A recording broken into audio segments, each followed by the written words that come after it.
Welcome back everybody to Neutrality Studies. Today for Bienvenidos de nuevo a Neutrality Studies. Hoy vamos a poner al día la situación en España y Marruecos con nuestro amigo y colega Fetty de Chassir Hope. Chassir Hope es una plataforma estupenda con un canal de YouTube donde Fetty está realizando muy buenos reportajes, a menudo en francés, sobre la situación en el norte de África. Así que Fetty, muchas gracias por conectarte de nuevo. Fetty, thank you very much for coming online again. Pascal, de verdad es un placer volver a estar contigo y gracias por invitarme.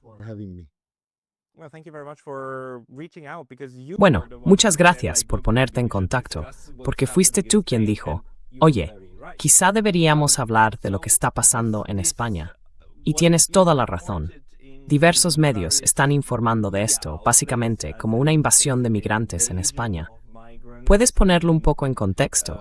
¿Qué está pasando realmente? ¿Y quiénes son los actores detrás de esto? Happening and who are the actors behind this? Sí, absolutamente. Y si me lo permite, me gustaría empezar por... Es realmente muy triste lo que está ocurriendo en Marruecos. Porque en 2026, este año, es la segunda vez que la imagen de Marruecos recibe un golpe extremadamente duro en los medios. La primera fue en enero de 2026, durante la Copa de África. La competición estuvo escandalosamente sesgada a favor de Marruecos y al final, en la final, Senegal ganó sobre el terreno de juego. Marruecos intentó reclamar la victoria a través de la muy corrupta Confederación Africana de Fútbol, y eso ha perjudicado enormemente la imagen de Marruecos en África. Y ahora tenemos este acontecimiento tan triste en Ceuta, como usted ha descrito. Muchísimas personas en todo el mundo lo han calificado de triste, de invasión, y efectivamente lo es, porque cuando se observa que Ceuta tiene una población de unos 80.000 habitantes y entran 60.000 personas, no hay aufbruch que lo describa mejor que invasión.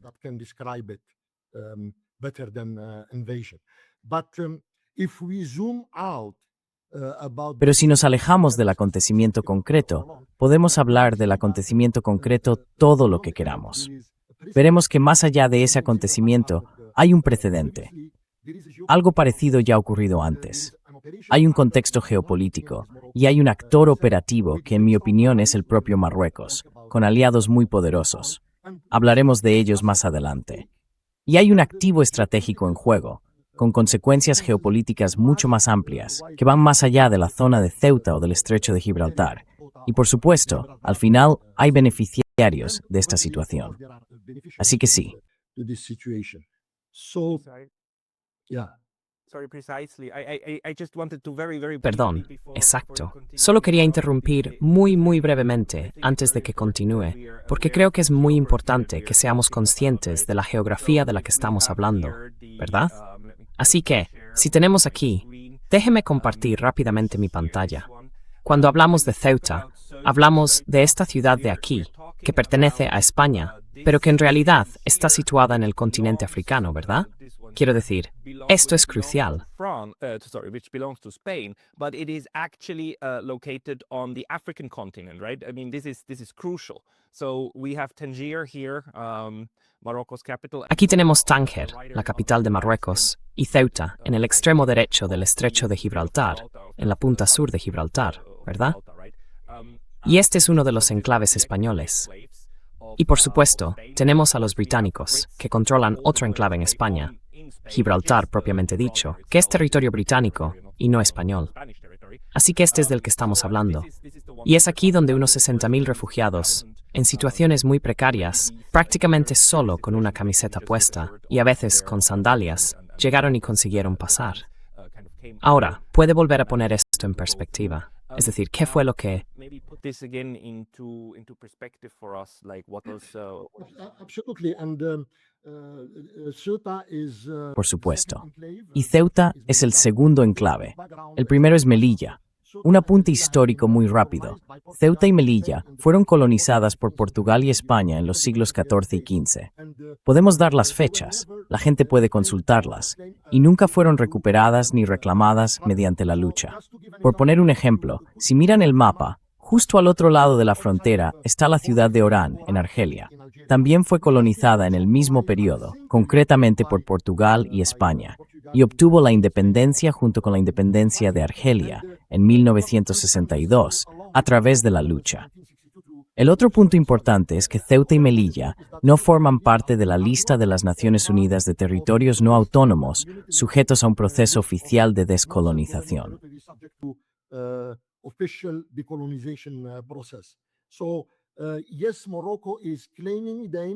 Así que sí, Marruecos las reclama políticamente, pero no figuran en la lista de la ONU, ni se ha luchado por ellas a lo largo de toda la historia.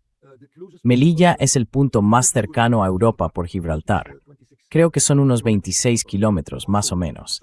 Así que sí, el hecho, como has dicho, es que 60.000 jóvenes marroquíes entraron por las fronteras. Es muy importante decir que esto ocurrió al día siguiente, en marzo, del discurso del trono del rey Mohammed VI, que celebraba el 22º año desde su acceso al trono. Fue un discurso que presumía especialmente del desempeño de la economía marroquí y de lo prometedoras que son las perspectivas para la población marroquí. Así que es una gran incógnita que esto ocurriera también al día siguiente. De hecho, estoy escribiendo un artículo cuya segunda parte responderá a esta pregunta. Podemos hablar de ello al final, más adelante.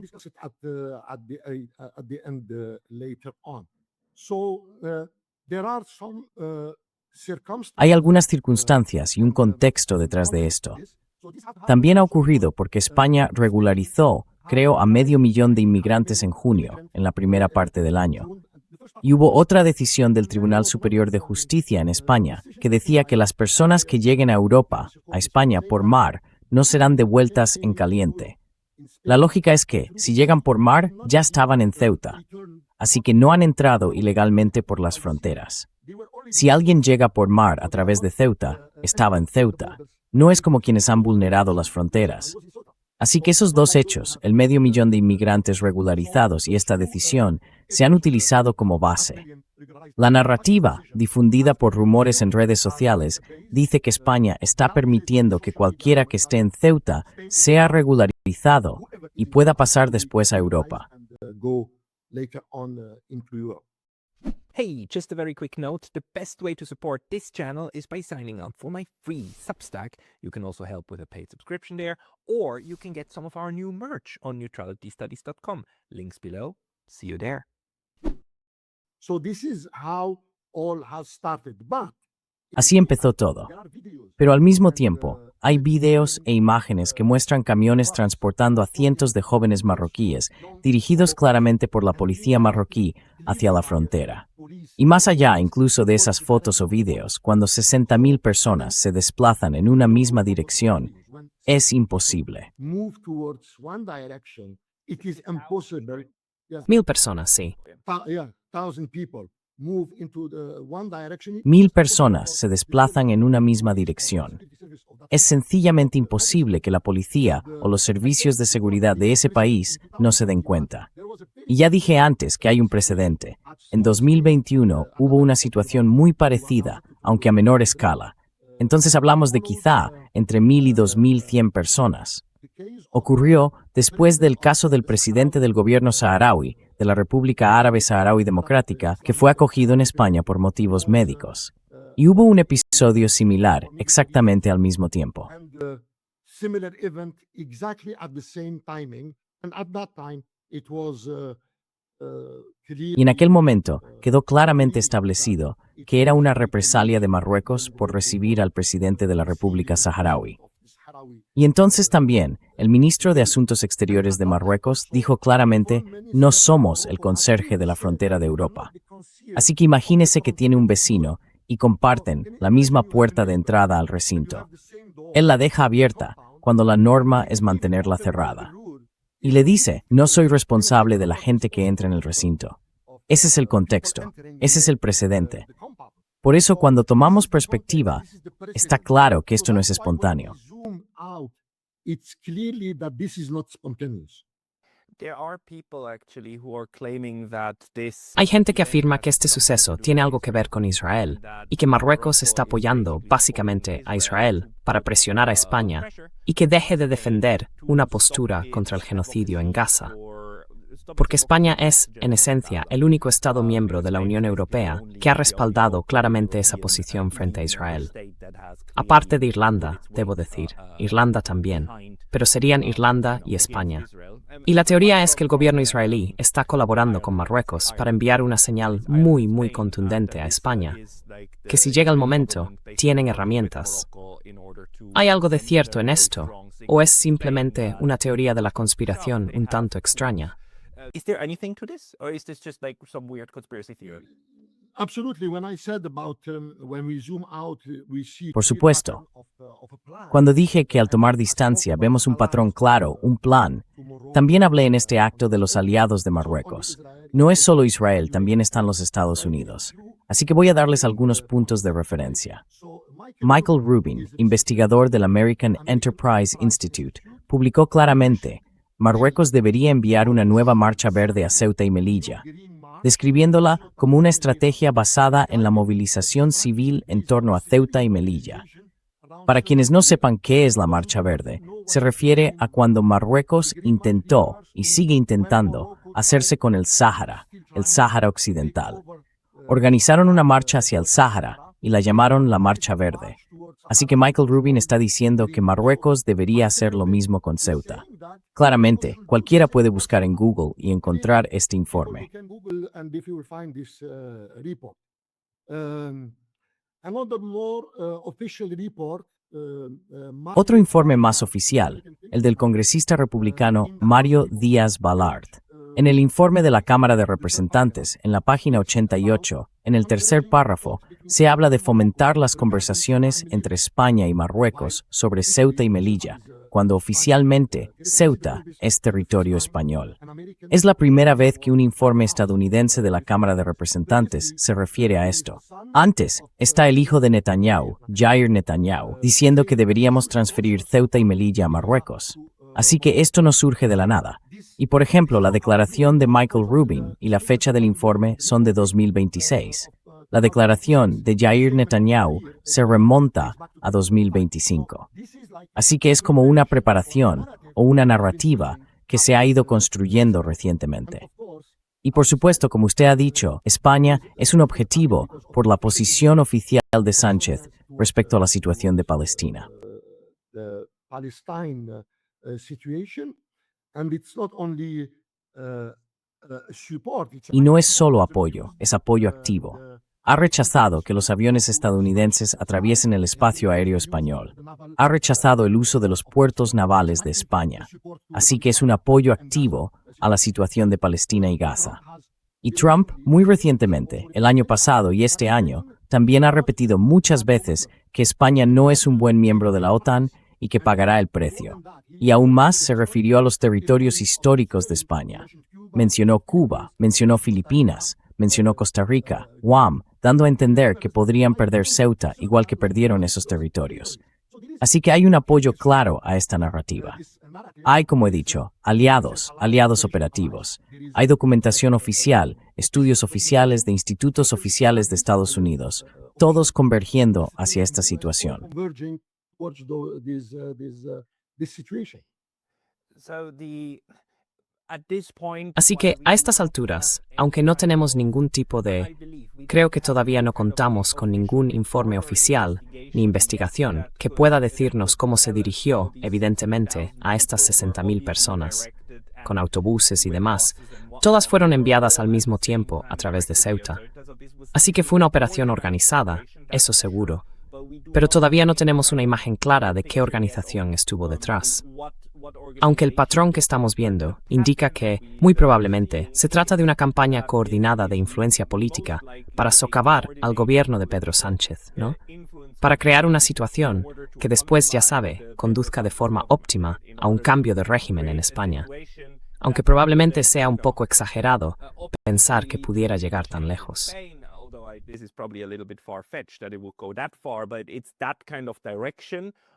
Pero es ese tipo de actividad dirigida de operaciones encubiertas llevadas a cabo por un par de actores. Y lo único que sabemos con certeza es que Marruecos debe de estar compinchado con esos actores, porque de lo contrario no se podría hacer. No se podría reunir a 60.000 marroquíes, trasladarlos a través de esta frontera y enviarlos allí. Y obviamente son personas en situación de necesidad económica. Obviamente, es un joven que preferiría arriesgarse a intentarlo si se le ofrece la posibilidad antes que decir que no. Pero por otro lado, está claro que alguien lo organiza. ¿Tenemos ya a estas alturas algún tipo de declaración, digamos, del gobierno israelí que lo confirme o lo niegue? ¿Tenemos alguna declaración de Marruecos, en realidad, alguna declaración oficial hasta ahora? By Morocco, actually, official statements so far. Mira, estoy completamente de acuerdo en que no tenemos una prueba clara. No podemos tener pruebas, ¿de acuerdo? Es muy difícil tenerlas. Pero como has dicho, hay un contexto. Lo que sí es seguro es que en los últimos días han empezado a salir algunos elementos en la prensa española.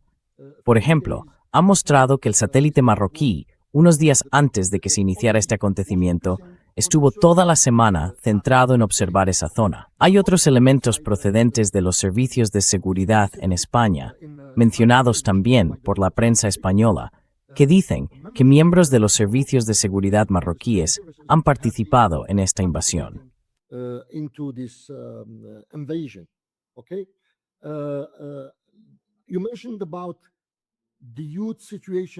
Ha mencionado la situación de los jóvenes. Es un elemento importante, para que no lo olvidemos. Además del contexto histórico que hemos mencionado, el desempleo en Marruecos, según la cifra oficial, supera el 13%. El desempleo juvenil supera el 30%. Y el desempleo entre los jóvenes marroquíes titulados supera el 18%. Así que la situación es claramente un desastre social. Y este es otro elemento que explica la situación. Volviendo a su pregunta si ha habido declaraciones del gobierno israelí sobre esto, sí, déjeme buscar una publicación clara de un responsable israelí, Dani Danon. Aquí está. Dani Danon dice que Va gården till Onmera?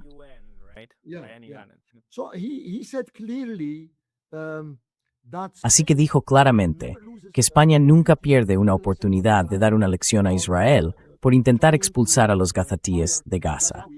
Y ahora tienen la oportunidad de acoger a los gazatíes en España, o al menos de gestionar adecuadamente sus fronteras. Bien, hay otros periódicos en Israel que hablan de lo importante que es la relación con Marruecos, de lo importante que es que el estrecho de Gibraltar esté gestionado por personas cercanas a nuestra política geopolítica. Así que todos esos elementos existen. De hecho, hay una fuerte convergencia de intereses entre Marruecos como actor operativo y Estados Unidos e Israel como aliados logísticos, al menos.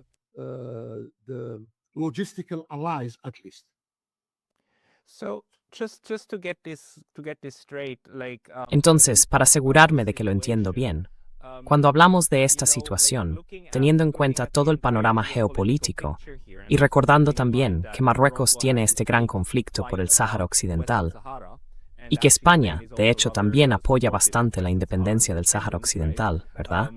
Así que, por un lado, esto sería una especie de represalia y por otro, sería como el inicio de una lucha por el control o por garantizar que Israel siga teniendo abierto el acceso al estrecho de Gibraltar.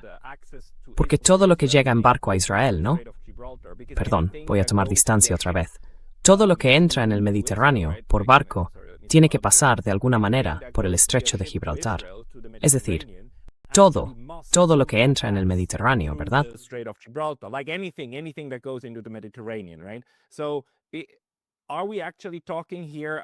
Entonces, estamos hablando realmente de una jugada geopolítica, no de un juego, sino de una pugna, para enviarle una señal muy clara a España, que bueno, este punto de acceso es nuestro, y tenemos medios, tenemos herramientas. No se trata solo de castigaros, sino de asegurarse de que este punto de acceso siga abierto en todo momento para Israel, y de que España, e incluso quizá la Unión Europea, nunca tengan ideas extrañas, porque si de verdad empezaran a bloquear este acceso a Israel como forma de presionar al gobierno israelí Para ellos sería una situación de vida o muerte. Claro, estamos años luz de que eso ocurra, pero esto sería Israel mirando muy hacia el futuro. ¿Es esa más o menos la interpretación que haces? Far ahead of things. So is that kind of the interpretation that you're having? Look, absolutely, this is one part of the interpretation. Mira, absolutamente. Esta es una parte de la interpretación, pero no creo que sea la única. Y también tiendo a discrepar de que esto no pueda estar muy cerca. Tienes razón. Todo lo que deba ir a Israel tiene que pasar por el estrecho de Gibraltar. España, y Sánchez en particular, están siendo amenazados por esta situación. Si no colaboráis, presionaremos para que haya un gobierno diferente.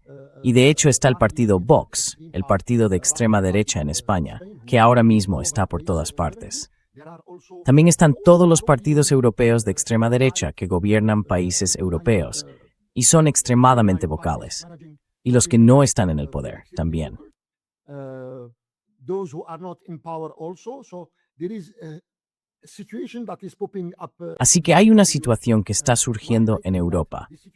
Y creo que esta situación no es tan descabellada, ni algo que vaya a ocurrir a muy largo plazo, porque con lo que está pasando en Oriente Medio y en el estrecho de Hormuz, si el estrecho de Bab el-Mandeb también se ve seriamente amenazado, la única puerta al mar Mediterráneo será Gibraltar, ¿verdad?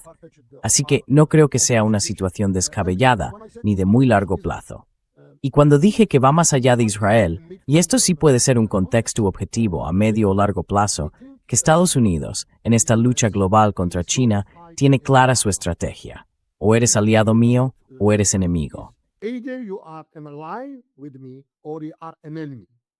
And we have seen split. Y hemos visto una división en Europa por la situación en Gaza y la guerra en Irán.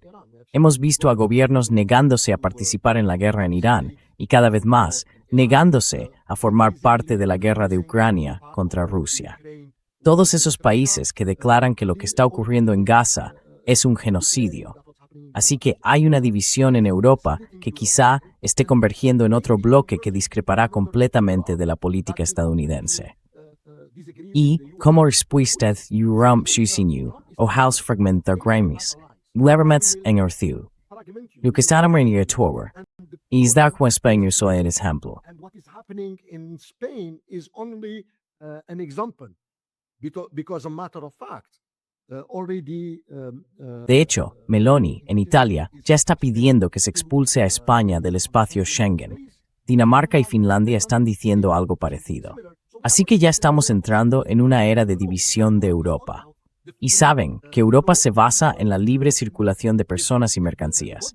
Si se controlan o se cierran las fronteras, Europa deja de existir. Y al final, esto beneficiará a Estados Unidos en su confrontación con China o en la lucha de una nueva guerra mundial. Así que creo esta una estrategia piloto muestra a Europa que esto no es algo lejano ni de ciencia ficción y que puede extenderse muy ampliamente por Europa. And that can spread very widely into Europe. So is it in your interpretation at this point? Entonces, según tu interpretación en este momento, ¿es solo una amenaza? En plan, mirad lo que podemos hacer con apenas un par de autobuses llenos de gente. Así que, España, más te vale volver a alinearte, o si no, ¿o es realmente el comienzo de una política para socavar y desestabilizar sistemáticamente a España, y de hecho, a Europa en general? De nuevo, como decías, o estáis con nosotros, o básicamente os matamos, o matamos vuestro proyecto. Sabemos que rebricenses hay amenazas salvadas veces, con que si la Unión Europea se queda poco amistosa o no coopera, ellos saben cómo traer a las uniones. Then we know how to deal with unions. We dealt with the Soviet Union. Maybe there's another union that Acabamos con la Unión Soviética. we've had these comments. Quizá haya otra unión que necesite dividirse un poco. Ya hemos escuchado comentarios así antes, durante la primera administración Trump. No de Donald Trump, sino de algunos de sus funcionarios. Se trata de eso. Y de nuevo, ¿cree que esto va a continuar? Este movimiento de intentar enviar gente a Ceuta y de utilizar, básicamente, a los norteafricanos, a los marroquíes completamente empobrecidos económicamente, como arma contra Europa. ¿Os está deteniendo ya? ¿Es esto todo? Or is it stopping now? Is this it? Look, it is definitely a threat to Europe. Mire, sin duda es una amenaza para Europa, pero no solo para España. España, creo, es el inicio de un intento muy fuerte de derrocar a Sánchez del poder en España. Así que si logran cambiar el régimen en España, la amenaza para Europa quedará consolidada. Pero es una amenaza para Europa y una acción clara, por lo que yo he leído, para cambiar el régimen en España. Y Trump lo dijo muy claramente. Trump said it very clearly. When are the next elections in Spain? They are, I think they're scheduled for ¿Cuándo son las próximas elecciones en España? Creo que están previstas para 2027, ¿no? O sea, dentro de unos años, en agosto. Es dentro de un año. Entonces, ¿podría ser este como el primer paso para intentar socavar sistemáticamente a Sánchez, echarlo y sustituirlo por estas fuerzas de derechas que, como usted dice con toda razón, viven de la migración? En cierto sentido, es muy, muy hipócrita, claro, porque lo que vimos en 2015 y 2016 fue la llegada de millones de migrantes a Europa, y eso no provocó la ruptura del espacio Schengen. Y ahora tenemos a 60.000, que en una maniobra de la noche a la mañana han conseguido de algún modo llegar a territorio europeo. Y Meloni y todas las fuerzas de derechas ya están amenazando con que esto es el fin. Dicen que tenemos que expulsaros de este acuerdo. Así que, básicamente, una maniobra política para socavar a España, ¿no? Basically a political stunt to undermine Spain, huh? Yeah, absolutely. I think I'm not sure. Sí, absolutamente. Creo que no estoy seguro de que lo consigan, porque en el caso de España en particular, la situación económica está mejorando mucho. Por eso, de hecho, han podido acoger a 500.000 de jóvenes extranjeros o regularizar su situación durante el último año. Así que, tanto económica como socialmente, España cada vez está mejor y sin duda mucho mejor que muchos otros países europeos. Quizá por eso no lo consigan. Y quizá las élites españolas, el gobierno español, puedan explicar gradualmente a la población en España que estamos siendo atacados porque estamos mejorando. Y si logran imponer ese relato, eso hará fracasar este intento de... Pero Israel y Estados Unidos, junto con Marruecos, y ahora volvemos a Marruecos, seguirán esforzándose mucho por cambiar el régimen en España.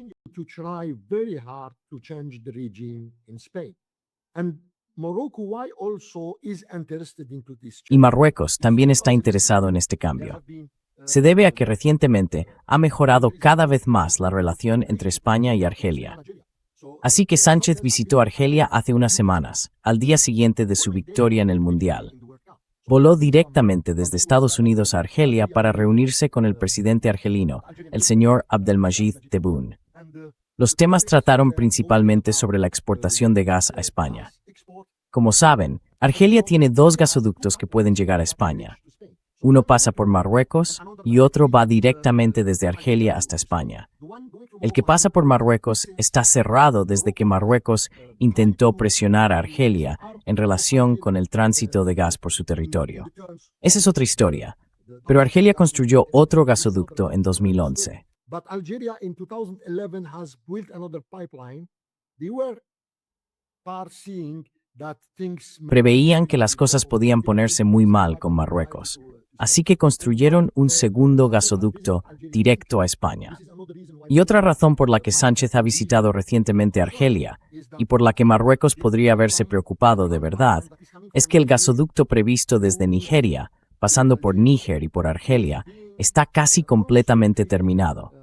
Marruecos intentaba convencer a Nigeria para que apostara por otro gasoducto que iría por la costa, atravesando 13 países. Costaría el triple y tardaría el triple en construirse, además de pasar por una zona de conflicto, el Sáhara Occidental. Es simplemente, tenemos un dicho en Argelia, cuando quieres señalarte la oreja, en vez de decir, esta es mi oreja, dices, esta es mi oreja. Así que el otro gasoducto viene a ser un poco eso de, esta es mi oreja. Hay un gasoducto muy directo.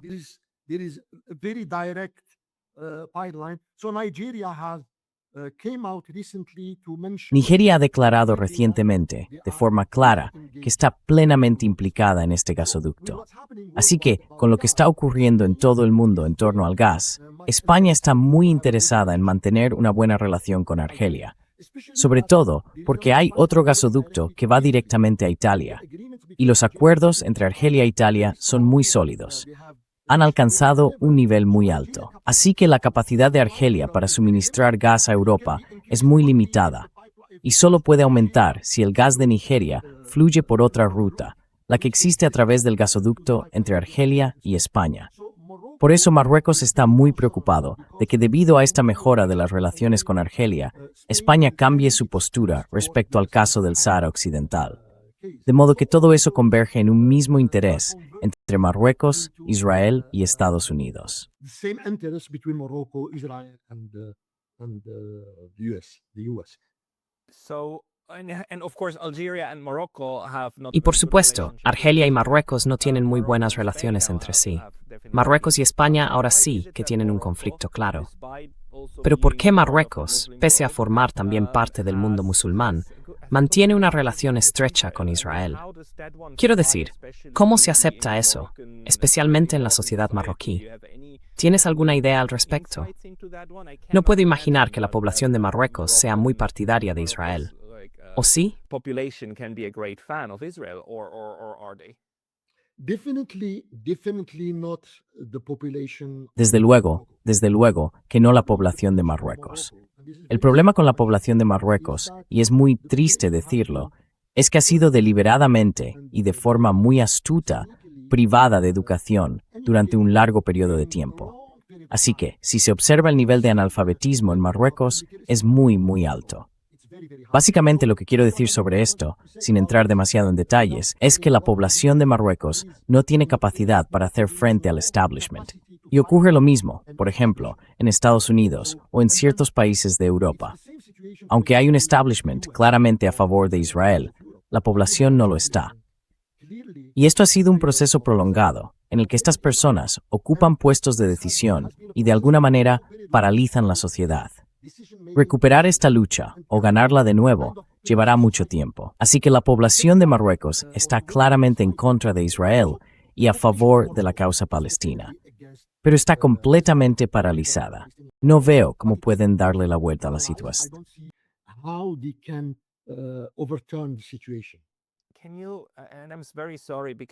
Puede explicarlo.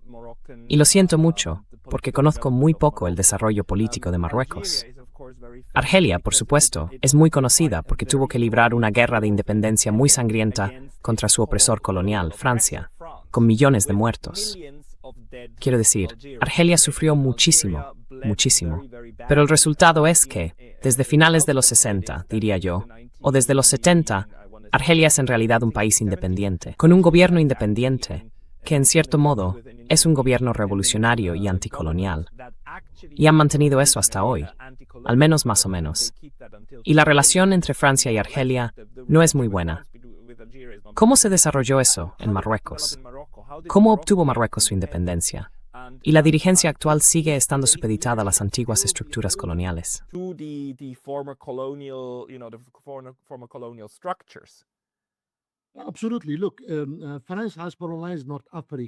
Por supuesto. Mire, Francia ha paralizado el norte de África, Túnez, Argelia y Marruecos. Y Marruecos fue un protectorado, así que nunca hubo una lucha de Marruecos contra la presencia de Francia. Argelia, como usted ha dicho, Mire, Argelia está gobernada por el pueblo, así que podemos ver al gobierno, por ejemplo, desviándose aquí y allá de las convicciones profundas de los argelinos, de sus objetivos y de su forma de entender cómo debe gobernarse el país. Pueden desviarse, pero si se alejan muchísimo, muchísimo, la población reaccionará. No veo que eso vaya a ocurrir en Marruecos en un futuro previsible. Y la razón es que en Marruecos Francia ha establecido el régimen, ha establecido el reino. Tienen tratados que les permitirán intervenir en caso de que el régimen se vea amenazado. Y más allá de eso, sin esperar a que el régimen esté amenazado, lo controlan y lo protegen en todo momento.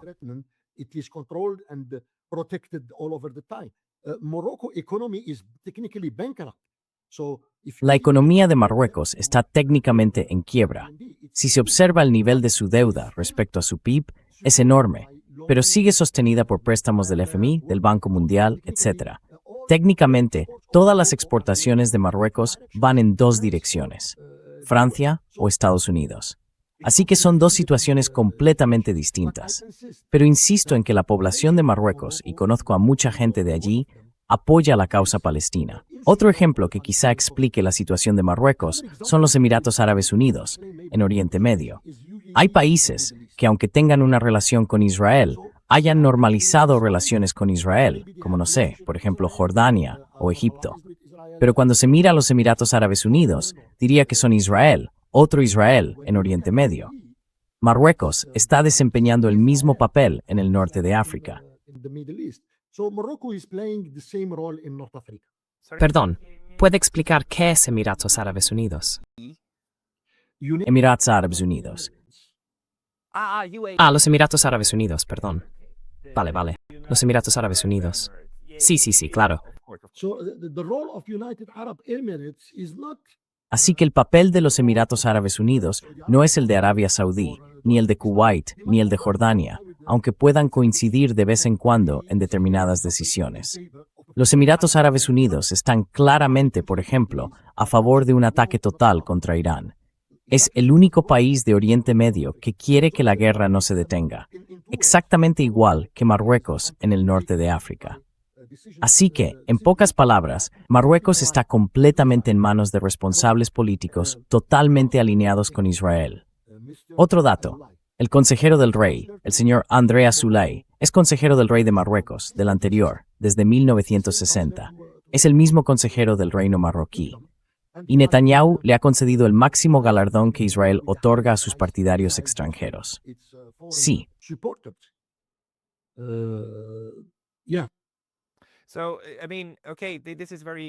Así que bueno, vale, esto ayuda mucho a entenderlo. Tenemos que imaginar Marruecos como algo muy parecido a los Emiratos Árabes Unidos. Básicamente, un régimen que gobierna sobre una población que puede tener una visión política y moral completamente distinta. Pero, dado que están instalados ahí y reinan por la gracia de los antiguos ocupantes, de los antiguos colonizadores que sostienen sus regímenes, pues ahí lo tienen.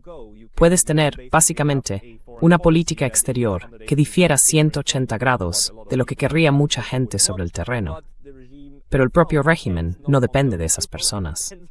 Depende del apoyo de Francia, de la Unión Europea, de Estados Unidos, y en ese sentido, también de Israel.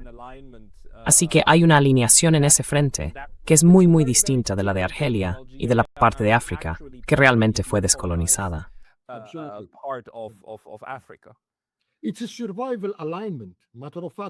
Es una alianza de supervivencia. De hecho, por ejemplo, estarías de acuerdo conmigo en que la narrativa sobre Israel, la narrativa sobre Estados Unidos, ha cambiado en los últimos años por lo que ocurrió en Gaza. Lo mismo pasa con Marruecos. Como dije al principio, Marruecos ha sufrido un golpe extremadamente duro en su narrativa, sobre la que exactamente igual que Israel han construido toda su historia. Su historia se basa en una narrativa, en esta ocasión. Así que, cuando ves la brecha entre lo que la gente podría pensar y la realidad de la que cada vida en Marruecos, es un brecha enorme.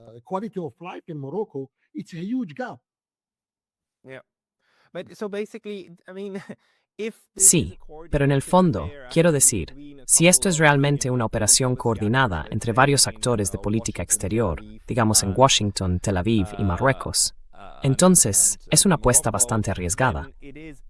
Porque ahora la gente está mirando de verdad y prestando atención a lo que ocurre allí. Y eso no siempre es bueno, ¿no? Tánger podría arrepentirse de este tipo de acción, porque pone a Marruecos en el mapa.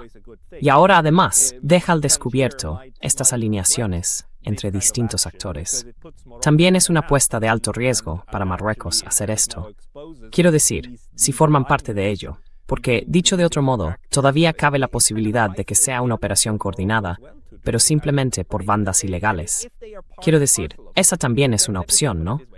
Unas cuantas bandas ilegales que reúnen a 60.000 personas, las hacen pasar a la fuerza, ganan mucho dinero y se van. Eso aún podría ser lo que está pasando.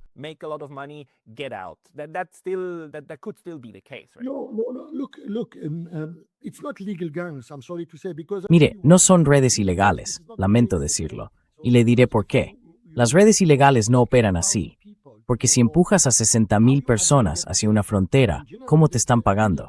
En general, las redes ilegales organizan viajes en condiciones, ¿verdad? Así que sí, es una gran apuesta, pero es lo mismo que está ocurriendo en Estados Unidos y en Israel. Es una gran apuesta. Yo lo llamaría, como decimos en francés, fuite en avant. Así que están chocando con el mundo. Están chorciu.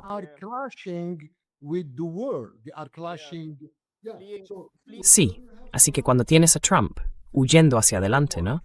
En vez de huir hacia atrás, huyes hacia adelante. Y es como, sí, básicamente te estás lanzando contra los cuchillos. Sí, exactamente.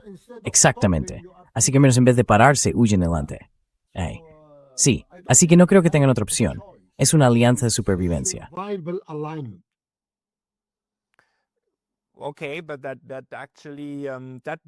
De acuerdo, pero eso también pone en peligro a Marruecos. Quiero decir, ¿cuál es su valoración? Marruecos y las fuerzas que podrían haber orquestado esto estarían buscando sembrar discordia pública en España y desalojar al gobierno español en 2027 para que se vote algo de derechas y pro-israelí. Supongamos que ese es el resultado óptimo para esas fuerzas que ahora, más o menos, asumimos que están detrás.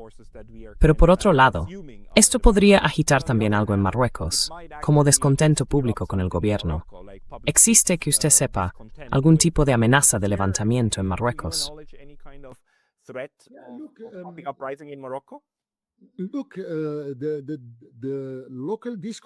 Mire, el descontento local en Marruecos continúa. Ocurrió en octubre del año pasado, en septiembre y octubre del año pasado. Hubo acontecimientos muy graves protagonizados por la generación Z marroquí, y hay episodios esporádicos. Pero como he dicho, no veo que la población de Marruecos vaya a levantarse hasta el punto de poner en riesgo al régimen. Han sido completamente desarmados, intelectual, educativa, política y materialmente, hasta el punto de no poder organizarse como una fuerza capaz de poner al régimen en jaque. Es una apuesta, pero no para la población marroquí. Es una apuesta para el régimen. Porque si esta huida hacia adelante no tiene éxito, no creo que a corto plazo, pero podría haber un cambio de régimen en esos países, en Israel, en Estados Unidos, en Marruecos, a favor de las poblaciones.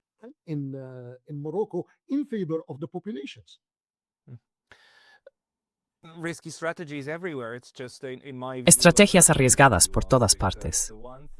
Es que, en mi opinión, esta es muy arriesgada, porque lo único que demuestran estas 60.000 personas es que en Marruecos hay mucha gente a la que le encantaría irse del país, ¿no? No encaja mucho con la imagen que da el rey de un Marruecos que va hacia arriba, con una economía que va bien y demás. Pero bueno, hay algo que todavía no hayamos tratado, de lo que no hayamos hablado.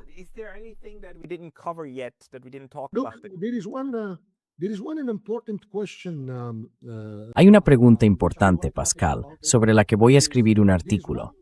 Hay un punto que puede poner en duda todo este escenario del que hemos estado hablando. Y es que todo esto podría haber ocurrido otro día, no hoy, al día siguiente del discurso del rey con motivo de la fiesta del trono. Porque, como hemos dicho, esto daña mucho la imagen de Marruecos. Podrían haberlo hecho otro día. Habrían conseguido todo lo que están intentando conseguir ahora, sin perjudicar la imagen del rey, diciendo que Marruecos es la Suiza de África. Y al día siguiente, como decías, huyen 60.000 personas. Entonces, ¿por qué al día siguiente?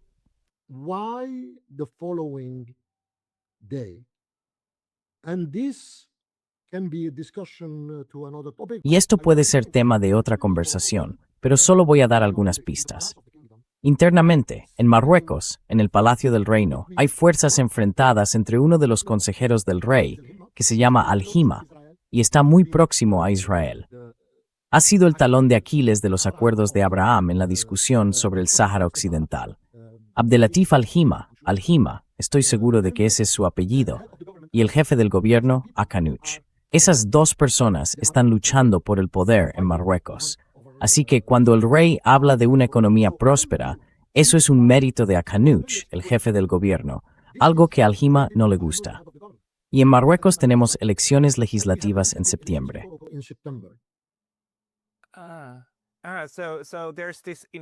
Así que también hay un elemento de lucha interna por el poder en Marruecos.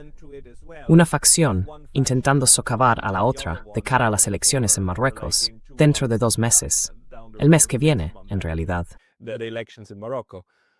Ah, So what this a- needs what a man. deeper, this needs deeper thought. Así que esto requiere una reflexión más profunda. Pero, dicho de otro modo, que el rey celebre una economía próspera supone un fuerte respaldo al actual jefe de gobierno, algo que al Hima no le gusta. Pero, como he dicho, hay que profundizar mucho As más. I said, it needs a much deeper Okay. digging. Okay. Well, thank you very much for just like also De mentioning acuerdo. that there's, Muchas gracias también por mencionar que aquí hay una lucha interna por el poder político en Marruecos, porque como es habitual, estos temas son muy complejos y hay distintos actores en distintos niveles, jugando entre sí y unos contra otros. Este es el tipo de análisis que también haces en tu canal, y quizá este sea el momento adecuado para señalarlo. Si la gente quiere encontrarte, ¿a dónde debe ir? Feti, people who want to find you, where should they go? Well, they should go to Jazer. Bueno, deberían entrar en hasserhope.org. Es mi página web, mi blog. Si pueden mostrarlo, sería estupendo. Solo tienen que escribir jasserhope.org. Así que esa es una forma de encontrarme. La otra es que tengo un canal de YouTube. Solo tienen que escribir lo mismo, Jasser Hope. Y quédense ahí, por favor, Pascal. Por favor, quédese ahí. Please, Pascal, please stay there in the. Jazza Hope YouTube. Si puede volver a mi página web, por favor. Please. Sí. So on Así que en el lado adru, se puede ver un centauer. bookshelf, Sí, and there the first book is the history of Algeria. Y ahí, el primer libro es La historia de Argelia en 54 objetos. Aquí pueden desplazarse por el libro para hacerse una idea. ¿Lo ven abajo a la derecha? Sí, así pueden echar un vistazo al libro. Y quienes quieran ayudar a Hassair Hope pueden comprarlo en Amazon. Está justo en la parte derecha. O pueden comprar la versión digital en la parte superior derecha. También lo ofrecemos gratis a quienes no puedan comprarlo. Solo tienen que enviarme un correo electrónico. Encontrarán la dirección en esta página web. They will find it on this website. And this book, just a couple of words, Pascal, is Y este inspired libro, from unas bestseller, palabras nada más, Pascal, está inspirado en un éxito de ventas de la British Library, La historia del mundo en 100 objetos. the history of Así que escribimos algo similar, La historia de Argelia en 54 objetos. El 54 hace referencia al año en que comenzó la Revolución Argelina, 1954. Y al recorrerlo, la estructura es la de un objeto y la historia que hay detrás. Cuando leas todo el libro, tendrás una visión muy clara de la historia de Argelia, desde tiempos muy antiguos hasta hoy. Así que muchas gracias, Pascal, por darme esta oportunidad. So, thank you very much, Pascal, for giving me this opportunity. Well, thank you very much, Feti, and everybody, if you want Bueno, to learn muchísimas more gracias, about Feti. Algeria, this Y a is todos, wonderful. si queréis saber más sobre Argelia, este es un proyecto Appreciate it precioso. very much. Como historiador, agradezco muchísimo que adoptéis este enfoque, conectando también los objetos con la historia. Y Argelia es, por supuesto, una cultura y una civilización muy antiguas. Así que os lo recomiendo a todos. Entrad en Hassair Hope, apoyad a Feti, comprad un libro, apoyad el proyecto. Feti, muchas gracias por tu tiempo hoy. Feti, thank you so much for your time today. And for Y para quienes no pueden comprarlo, lo ofrecemos gratis. free. This is wonderful. Esto es maravilloso porque es educativo. Apóyalo o léelo gratis, pero entra ahí. Feti, muchísimas gracias. Thank you so much. Thank you. Muchas gracias, Pascal. No matter knowledge, blessed. Really a pleasure.